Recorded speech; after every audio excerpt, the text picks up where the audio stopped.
Salam jumpa Bapak Ibu dan saudara-saudara, apa kabar saudara? Saya berharap kita semua di dalam karunia dan berkat Tuhan dalam situasi baik. Dan baik ini juga bukan berarti dalam kemewahan, tetapi tetap terpelihara oleh cinta kasih Tuhan. Kita akan belajar firman Tuhan pada hari ini dari Injil Yohanes pasal yang kelima, mulai ayat yang ke-19 sampai dengan 40. Injil Yohanes pasal 5, mulai ayat 19 sampai dengan 40, tentang keraguan-raguan dan kebodohan percaya kepada Yesus. Mari kita akan bersama-sama berdoa. Tuhan Yesus, kami tahu bahwa di dalam kehidupan kami yang berat, seringkali kami juga masih ragu-ragu akan cinta kasih-Mu. Kepercayaan kami mudah goyah ketika kami diperhadapkan pada masalah yang sulit. Kami bertanya, apakah Engkau ada dan mengasihi kami? Kalau memang Engkau ada, mengapa penderitaan kami tiada berakhir? Ampunilah akan kebodohan dan keraguan kami. Berikan pada kami nasihat firman-Mu yang meneguhkan, mengokohkan, supaya kami diingatkan bahwa Engkau adalah hidup dan setia. Dan dengan demikian, kami akan melanjutkan kehidupan hari ini dan hari esok dalam kesegaran iman yang Engkau bangkitkan. Curahkan Roh Kudus-Mu, berkati hamba-Mu. Inilah doa kami, dalam nama Tuhan Yesus Kristus. Amin. Maka Yesus menjawab mereka, katanya, Aku berkata kepadamu, sesungguhnya, anak tidak dapat mengerjakan sesuatu dari dirinya sendiri, jikalau tidak ia melihat Bapa mengerjakannya. Sebab, apa yang dikerjakan Bapa, itu juga yang dikerjakan anak. Sebab Bapa mengasihi anak, dan ia menunjukkan kepadanya segala sesuatu yang dikerjakannya sendiri. Bahkan, ia akan menunjukkan kepadanya pekerjaan-pekerjaan yang lebih besar lagi daripada pekerjaan-pekerjaan itu, sehingga kamu menjadi heran. Sebab sama seperti Bapa membangkitkan orang-orang mati dan menghidupkannya, demikian juga Anak menghidupkan barang siapa yang dikehendakinya. Bapa tidak menghakimi siapapun, melainkan telah menyerahkan penghakiman itu seluruhnya kepada Anak, supaya semua orang menghormati Anak sama seperti mereka menghormati Bapa. Barang siapa tidak menghormati Anak, ia juga tidak menghormati Bapa yang mengutus Dia. Aku berkata kepadamu, sesungguhnya barang siapa mendengar perkataanku dan percaya kepada Dia yang mengutus aku, ia mempunyai hidup yang kekal dan tidak turut dihukum, sebab ia sudah pindah dari dalam maut ke dalam hidup. Aku berkata kepadamu, sesungguhnya saatnya akan tiba dan sudah tiba, bahwa orang-orang mati akan mendengar suara Anak Allah, dan mereka yang mendengarnya akan hidup. Sebab sama seperti Bapa mempunyai hidup dalam dirinya sendiri, demikian juga diberikannya Anak mempunyai hidup dalam dirinya sendiri. Dan Ia telah memberikan kuasa kepadanya untuk menghakimi, karena Ia adalah Anak manusia. Janganlah kamu heran akan hal itu, sebab saatnya akan tiba bahwa semua orang yang di dalam kuburan akan mendengar suaranya, dan mereka yang telah berbuat baik akan keluar dan bangkit untuk hidup yang kekal, tetapi mereka yang telah berbuat jahat akan bangkit untuk dihukum. Aku tidak dapat berbuat apa-apa dari diriku sendiri. Aku menghakimi sesuai dengan apa yang aku dengar, dan penghakimanku adil. Sebab aku tidak menuruti kehendakku sendiri, melainkan kehendak Dia yang mengutus aku. Kalau aku bersaksi tentang diriku sendiri, maka kesaksianku itu tidak benar. Ada yang lain yang bersaksi tentang aku, dan aku tahu bahwa kesaksian yang diberikannya tentang aku adalah benar. Kamu telah mengirim utusan kepada Yohanes, dan ia telah bersaksi tentang kebenaran. Tetapi aku tidak memerlukan kesaksian dari manusia. Namun aku mengatakan hal ini, supaya kamu diselamatkan. Ia adalah pelita yang menyala dan yang bercahaya, dan kamu hanya mau menikmati seketika saja cahayanya itu. Tetapi aku mempunyai suatu kesaksian yang lebih penting daripada kesaksian Yohanes, yaitu segala pekerjaan yang diserahkan Bapa kepadaku, supaya aku melaksanakannya. Pekerjaan itu juga yang kukerjakan sekarang. Dan itulah yang memberi kesaksian tentang aku, bahwa Bapa yang mengutus aku. Bapa yang mengutus aku, dialah yang bersaksi tentang aku.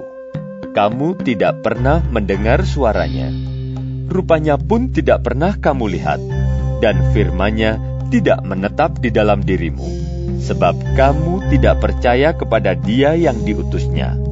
Kamu menyelidiki kitab-kitab suci, sebab kamu menyangka bahwa olehnya kamu mempunyai hidup yang kekal, tetapi walaupun kitab-kitab suci itu memberi kesaksian tentang aku, namun kamu tidak mau datang kepadaku untuk memperoleh hidup itu. Bapak, Ibu, dan saudara-saudara, seorang pemuda pandai. Ya. Dia mengikuti ujian dan lulus dengan nilai yang baik. Jadi dia mantap ketika dia masih menjadi pelajar. Kemudian dia kuliah. Nah, dia juga menjadi seorang mahasiswa yang baik, yang pandai juga. Tetapi setelah dia lulus, kemudian mulai muncul keraguan-raguannya. Kenapa? Karena dia katakan, untuk apa ilmu yang aku pelajari sekian lama ini? Kalau kemudian aku masih dites untuk masuk kerja, dan itu pun belum tentu diterima. Ada banyak saingan. Pada faktanya, anak-anak yang pandai bisa nggak lolos, tapi anak-anak yang nilainya biasa, itu yang diterima. Nah, keraguan-raguan itu ada pada dirinya cukup kuat. Lalu ketika orang tuanya berkata, cobalah kamu cari pekerjaan, ya ikut tes, ya ikut tes. Nah, dalam keraguan itulah dia mengikuti tes. Akhirnya dia gagal. Dan tidak sekali.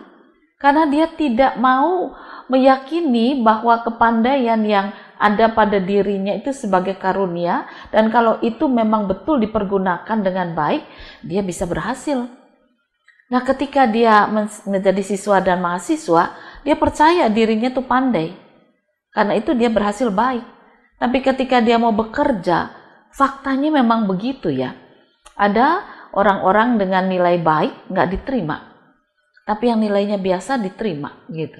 Nah, itu nggak tahu dari wawancara begini dan begitu, mungkin ada hal-hal yang saya tidak tahu. Dan hal itulah yang menjadikan pemuda ini mempunyai keraguan-raguan. Ya, akhirnya memang lama dia tidak bekerja karena keraguan-raguannya itu. Nah, firman Tuhan yang kita baca mengungkapkan hal yang sama. Bagaimana Tuhan Yesus mengatakan, ada banyak orang yang sudah melihat aku hadir di sini dengan mujizat-mujizat yang tidak bisa dilakukan oleh manusia biasa. Tetapi mereka ragu-ragu untuk percaya kepadaku bahwa aku ini Mesias. Mengapa? Karena mereka sudah punya pola pikir sendiri. Bahwa Mesias itu akan datang dari langit, Mesias itu datang bawa tentara yang banyak, Mesias itu adalah pimpinan perang dengan baju perang dan sebagainya. Sehingga ketika aku datang sebagai seorang bayi yang dilahirkan di sebuah kandang yang kecil, sederhana, dan kemudian aku tampil apa adanya, bukan dengan pakaian perang yang gagah, yang pakai ditutupi mukanya, yang bawa pedang panjang. Tidak seperti itu. Aku sedang berperang melawan dosa. Oleh karena itu aku tidak memerlukan senjata-senjata peperangan duniawi. Yang aku perlukan adalah kekuatan Allah Bapakku. Itu yang dipegang Yesus. Dan Yesus menjelaskan itu berkali-kali kepada murid-muridnya, kepada orang banyak, kepada ahli Taurat dan orang Farisi. Tapi berapa banyak yang ragu-ragu bahkan tidak mau percaya. Dan karena itu mereka menelan kebodohan mereka. Mereka menelan kepahitan mereka. Memang sesaat mereka berhasil menyalibkan Yesus. Tapi Yesus bangkit. Dan mereka menjadi orang-orang yang paling bodoh. yang tidak bisa menerima karya kebangkitan Yesus. Itu dulu. Dan bagaimana dengan sekarang? Ternyata sama. Banyak orang tidak bisa memahami peristiwa kebangkitan Yesus. Banyak orang ragu-ragu. Apakah benar Yesus itu Mesias? Oleh karena itu wujudnya digambarkan ketika Yesus pacaran, ketika Yesus masuk ke klub-klub malam, dan seterusnya. Mereka ingin menjatuhkan dan menghinakan. Lalu, apakah kita juga akan ikut jejak mereka dengan meragukan cinta kasih Tuhan Yesus? Itu adalah sikap yang bodoh. Bahwa Yesus sudah menjelaskan siapa dirinya dengan begitu gamblang, dengan begitu jelas. Dia bersaksi bukan karena dirinya, tetapi karena Allah Bapa yang mengutus dia. Dia melakukan banyak pekerjaan sorgawi, mujizat-mujizat yang dilakukannya, pertolongannya, pengampunan dosa yang disampaikan kepada banyak orang. Masih kurangkah tanda-tanda bahwa dia Mesias, bahkan sampai dia naik ke kayu salib dan kemudian dia bangkit. Kalau memang dinalar secara nalar manusia susah, tetapi mari kita percaya dengan iman. Bukankah kepada kita dikaruniakan iman? Nah, oleh karena itu, jangan menjadi orang yang ragu-ragu. Jangan menjadi orang yang bodoh. Sebab keraguan dan kebodohan akan membawa kehancuran. Sama seperti pemuda tadi. Dia sadar, dia pintar. Tapi kalau dia belum apa-apa sudah ragu-ragu. Percuma. Dia akan terjebak dalam kebodohan. Jangan sampai iman kita juga terjebak seperti itu. Aduh, percaya pada Yesus tapi percuma ya. Saya berjuang, sungguh-sungguh kerja jujur, hasilnya segini. Coba lihat yang gak jujur. Dalam waktu cepat dia bisa menjadi kaya. Tetapi juga dalam waktu cepat dia akan hancur. Dalam waktu cepat dia akan tidak bisa menikmati kekayaannya lagi. Berbeda dengan orang yang bekerja dengan jujur. Walaupun mungkin dia bekerja dengan ketekunan, butuh waktu lama, tetapi dilakukan dengan sukacita, dengan rajin, dengan jujur, maka pelanggan-pelanggan akan kembali. Tidak kapok. Dan ketika kembali tidak kapok, itu yang membuat rezekinya terbuka. Dan kemudian dia bisa menikmati hasil dari karya apa yang sudah dilakukannya. Yaitu dia melakukan pekerjaan dalam iman, bukan dalam keraguan-raguan.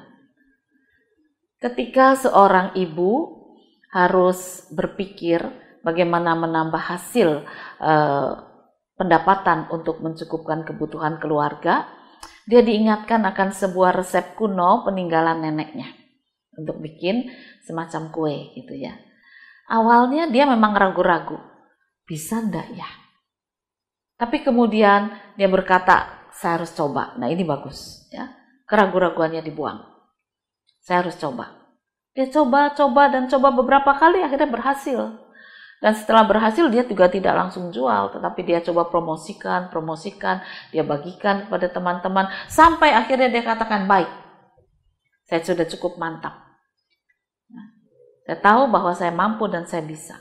Dan ketika dia melakukan pekerjaan untuk berjualan, ya berkat Tuhan memang dinyatakan. Jadi ketika dia mencoba berbagi dengan teman-temannya, itu bukan keraguan-raguan, tetapi tes. Sudah enak belum? Sudah pas belum? Disukai atau tidak? Itu beda dengan ragu-ragu. Ya. Kalau ragu-ragu hasilnya nggak bagus. Mau ngacok 5 menit, 7 menit ya. 10 menit, wah ya kebablasan. Ya, karena ragu-ragu. Tapi orang yang sudah berhasil dan namun dia ingin tes ya, coba untuk men-survey apakah memang yang dibuatnya itu disukai, itu bagus. Dan dia akhirnya berhasil. Nah, demikian juga dengan kehidupan kita di hadapan Tuhan. Jangan kita ragu-ragu. Walaupun mungkin saat ini pekerjaan kita belum terbuka lebar, rezekinya masih ajak. Tapi tetap percaya dan lekuni saja pekerjaan yang Tuhan berikan itu. Satu saat kita akan mendapatkan hasil buahnya. Kalau saat ini kita masih di dalam kondisi kurang sehat, ya jangan ragu-ragu, tetap percaya kasih Tuhan. Apakah pasti sembuh? Ya memang saya tidak bisa mengatakan kesembuhan secara pasti. Tetapi kalau iman kita tidak ragu, paling tidak iman kita sembuh, harapan kita untuk masuk dalam surga tetap kuat. mungkin tubuh kita tidak akan sembuh. Tetapi dengan iman yang teguh, kita dihantar masuk dalam kerajaan surga. Pada kita yang sedang menunggu jodoh, nah ini juga ya, tidak jarang membuat putus asa, dah gimana, capek, nggak cocok lagi. Nah, janganlah kemudian kita putus asa, tetapi mari kita tetap mencari hikmat di dalam Tuhan. Ya kita nggak tahu kapan Tuhan akan mempertemukan jodoh, tapi kalau kita berkurung di dalam rumah bagaimana kita bisa berjumpa? Mungkin orangnya sudah ada, tapi karena kita nggak pernah keluar rumah, diam aja di rumah. Loh ini kan COVID, ya ini COVID alasannya ya. Tapi jangan itu jadikan alasan, melainkan kita tetap aktif, jaga jarak tetap, jaga kesehatan tetap, tapi juga kita tetap tidak ragu-ragu jalan Tuhan itu ada. Jalan Tuhan itu jalan yang terbaik. Mungkin kita ini sedang berupaya untuk meningkatkan kasih. Ya, meningkatkan kasih itu artinya apa? Ya belajar ngampuni, belajar berbagi hidup, belajar untuk melihat sesama dengan penuh cinta kasih. Nah itu meningkatkan kasih. Apakah bisa sekali berhasil? Belum tentu. Tetapi kalau kita tidak ragu-ragu, maka kita akan melihat ada kemajuan-kemajuan yang bisa kita lakukan. Dan kemajuan itulah yang membuat kita bersuka cita. Nyatanya aku bisa. Kadang-kadang memang berbicara dengan orang yang bebal itu, menyebalkan ya, namanya bebal ya, menyebalkan. Allah Bapa saja sampai jengkel sekali, orang ini bebal sekali. Tetapi kasihnya tetap dinyatakan. Walaupun memang Yesus tetap tidak diterima oleh orang-orang bebal ini. Tapi toh kemenangannya diterima oleh orang lain, termasuk saudara dan saya. Jadi tidak ada pekerjaan yang sia-sia. Kalau mungkin kita berbicara dengan orang bebal, capek rasanya, tetapi kebaikan kita yang kita tunjukkan kepadanya tidak akan sia-sia. Percayalah. Kita mungkin lelah, tapi kebaikan kita tidak akan sia-sia. Bahkan bukan cuma orang bebal itu saja, melainkan ada banyak orang di sekitar kita yang akan melihat bahwa ternyata perbuatan kasih kita kepada sesama itu tidak sia-sia. Bahkan mungkin akan menuai banyak berkat, menuai kemuliaan bagi nama Tuhan. Nah, oleh karena itu marilah sekarang kita belajar tentang firman Tuhan. Jangan kita ragu-ragu tentang kasih Tuhan Yesus. Jangan kita menjadi orang bodoh, tetapi berhikmatlah. Sebab ketika kita percaya, kepercayaan kita tidak akan sia-sia. Bangunlah iman saudara di tengah tantangan hidup seperti ini. Jangan ragu-ragu akan cinta kasih-Nya. Yesus hidup. Saudara akan tetap diberi kehidupan sekarang dan nanti. Tuhan memberkati firman-Nya. Amin. Mari kita akan berdoa. Ada begitu banyak orang bebal di sekitar kami yang membuat kami jenuh, lelah, dan kami tidak lagi ingin berbicara dengan orang-orang itu. Ampuni kami, bangkitkan cinta kasih kami, untuk kami juga boleh tetap mengasihi mereka. Ada banyak orang yang membenci kami. Jangan biarkan kami larut membenci mereka. Bangkitkan cinta kasih kami, supaya kami boleh mengasihi mereka. Ada banyak orang yang ingin menghancurkan hidup kami. Jangan biarkan kami larut dalam kebencian, tetapi kuatkan kami supaya kami boleh menerangi hidup mereka dengan kebenaran, dengan pengampunan dan kasih Tuhan. Hingga nama Tuhan dipermuliakan, kehadiran kami sebagai gereja Tuhan juga boleh terwujud. Kami tidak ragu-ragu di dalam kepercayaan kami. Engkau yang memelihara hidup kami, yang menuntun hidup kami, yang membuat kami berkarya, yang membuat kami mampu hidup bagi kemuliaan Tuhan. Biarlah kami bisa menjadi penurut-penurut Allah. Kami menaikkan doa pengharapan kami dalam nama Tuhan Yesus Kristus. Amin.